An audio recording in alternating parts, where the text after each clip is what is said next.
ल्याट pull down pack pack रहेछ रोलिङमा लाइनमा बसेर हान्छु म पनि हान्छु ल तिनजना अराउन्ड 4 जना जति रहेछौँ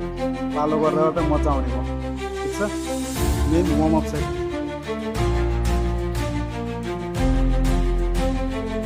वार्मअप भएको भएर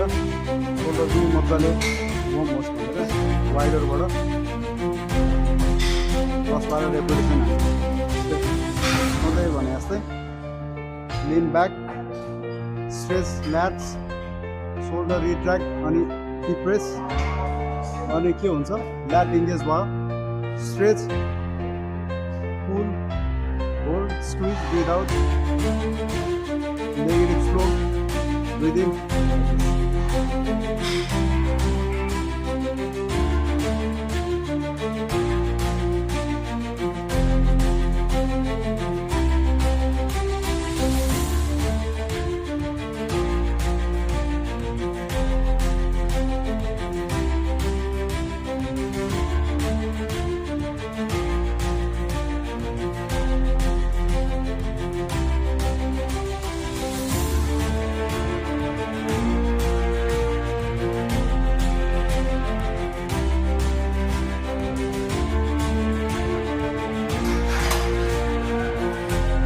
जाने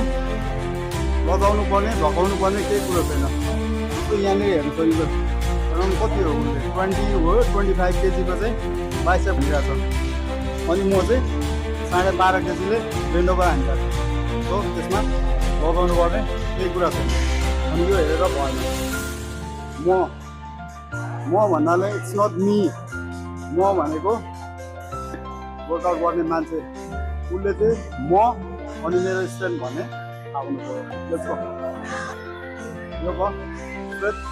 स्ट्रेट फोर टाइट छ फाइन स्ट्रेट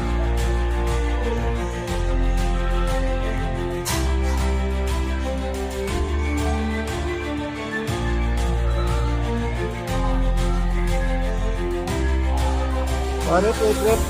फिल गरेर अलि यसरी गर्दा हेड मुभमेन्ट नभइकन किनभने नेकमा स्ट्रेन आउँछ सो स्ट्रेट हेडको पोजिसन र स्पाइन चाहिँ न्युट्रल हुनु पर्यो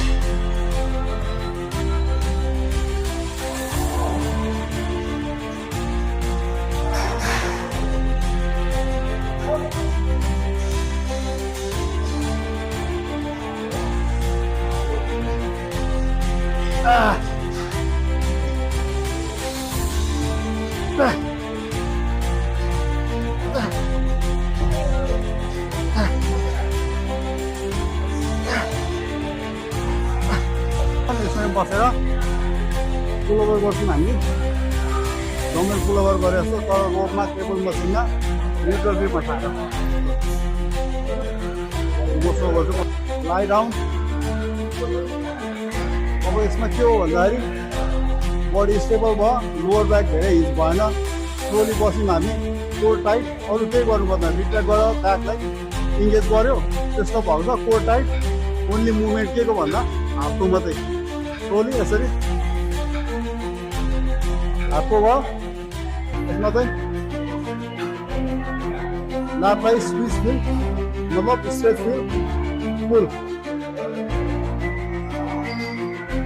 स्क्विज फुल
बाइसेपको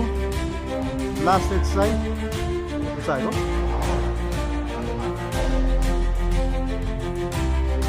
यसरी बस्यो है चेस्ट यहाँ लोवर चेस्ट टच हुन्छ अरे पोजिसन तल राख्यो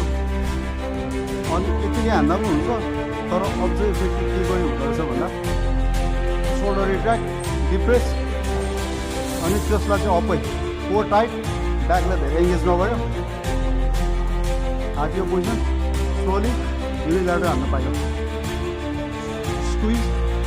without release squeeze without release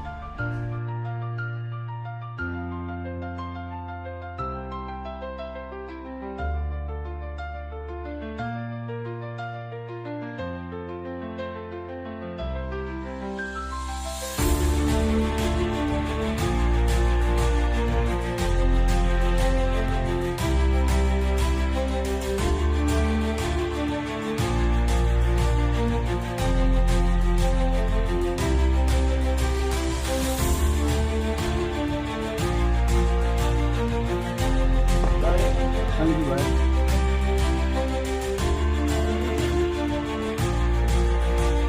I'm both sides straight going to see. It wasn't back leg, right? Can you do?